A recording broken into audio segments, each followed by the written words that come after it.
देहरादून में दरवाजों पर दस्तक देने वाली ये महिलाएं आखिर कौन थी? मदद के बहाने एंट्री और फिर धर्म बदलने का खेल। क्या शहर में चुपचाप चल रहा था कोई बड़ा सीक्रेट मिशन जिसका अब हुआ पर्दाफाश? शांत दून में अचानक मचा हड़कंप, घर घर जाकर बदलाव का संदेश दे रही महिलाएं। लेकिन असल मकसद आया सामने तो सब रह गए हैरान। क्या ये सिर्फ प्रचार था या किसी गहरे नेटवर्क की कड़ी? दरवाजे खटखटाए, भरोसा जीता और फिर शुरू हुआ धर्म का खेल। देहरादून में पकड़ी गई दो महिलाएं। अब उठ रहा बड़ा सवाल, क्या शहर में चुपचाप फैलाया जा रहा था एक साइलेंट ऑपरेशन? देहरादून पहाड़ों की गोद में बसा एक शांत शहर, लेकिन इसी सुकून के बीच अब एक ऐसी कहानी सामने आई जिसने हर किसी को चौंका दिया।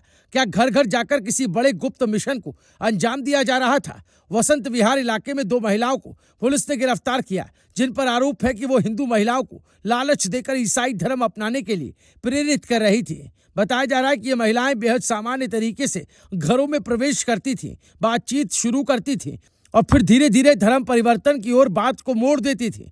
ईसाई बनने के फायदे, जीवन बदलने के वादे और समस्याओं के समाधान जैसी बातें कर लोगों को प्रभावित करने की कोशिश की जा रही थी। स्थानीय निवासी दीपक कुमार को जब इस पर शक हुआ तो उन्होंने तुरंत सूचना दी, जिसके बाद संगठन के कार्यकर्ता मौके पर पहुंचे और पुलिस को खबर दी गई। जैसे ही मामला गरमाया, दोनों महिलाएं यहां से निकलने लगी, लेकिन इस बार उनका पीछा किया गया और आखिरकार पुलिस ने उन्हें विकास मॉल के पास पकड़ लिया और थाने ले आई। पुलिस ने उत्तराखंड धार्मिक स्वतंत्रता अधिनियम के तहत मुकदमा दर्ज कर लिया है। लेकिन इस कहानी का सबसे चौंकाने वाला पहलू है क्रिप्टो क्रिश्चियन एंगल। आरोप है कि ये महिलाएं बाहर से किसी और धर्म की प्रतीत होती थी, लेकिन गुप्त रूप से ईसाई धर्म का प्रचार कर रही थी। एक ऐसी अवधारणा जिसका इतिहास 3री शताब्दी के रोमन काल से जुड़ा है, जब लोग अपनी पहचान छिपाकर धर्म का पालन करते थे। अब सवाल ये उठ रहा है कि क्या वही तरीका आज के दौर में भी अपनाया जा रहा है?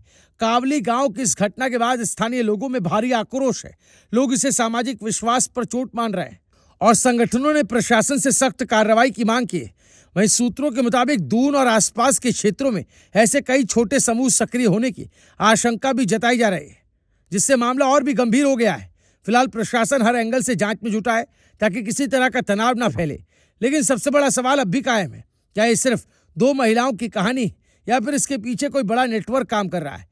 अगर आप भी इस तरह के मामलों की सच्चाई जानना चाहते हैं तो वीडियो को लाइक करें, चैनल को सब्सक्राइब करें। कमेंट में जरूर बताएं कि आप इस पूरे मामले को कैसे देखते हैं। ब्यूरो रिपोर्ट, राय शुमारी।